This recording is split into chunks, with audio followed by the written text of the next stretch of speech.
দাদা বসলে আমি বলবো দাদা, এর কারণেই পলিট ব্যুরোর মেম্বার হয়েছিলেন, ওখানে বসার জন্য। পার্টি আপনাকে পলিট ব্যুরোর মেম্বার বানিয়েছে এদের সঙ্গে বসার জন্য। এই আপনার আদর্শ। সিপিএমরা আগে বলতো আদর্শ, আমরা আদর্শবাদী বলতো না, আমাদের একটা ফিলোসফি আছে, আমাদের একটা আদর্শ আছে, আমরা কংগ্রেসের মতো নেই বলতো না। সব জায়গাতে বলতো আমরা তো একটা ফিলোসফি নিয়ে চলি। সামনে একটা ব্যাগও থাকবে, ঝুলে নেবি, ব্যাগটা এখন নাই। আর ফিলোসফি নিয়ে চলে, আদর্শ নিয়ে চলে, আদর্শবাদী কমিউনিস্টরা সিস্টেমে চলে।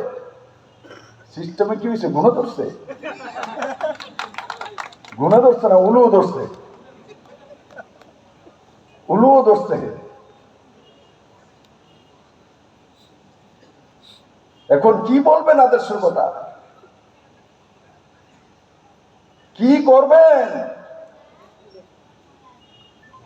এই যে কথাগুলি আমি বলছি, আমার কার্যকর্তারা বাড়ি বাড়ি উঠান বৈঠক, বুথের মধ্যে মানুষকে বলা, অতটা বললেই দেখবেন যারা কংগ্রেস সিপিএম এ এখনো ভোট দেয়, এরা কেউ কংগ্রেস সিপিএম এ ভোট দেবে না, ভারতীয় জনতা পার্টি পদ্ম ফুলেই ভোট দেবে। কারণ কি?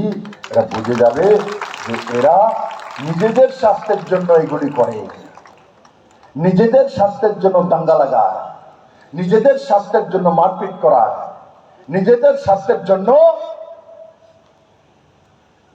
মানুষকে গরিব বানায়। তাই আমি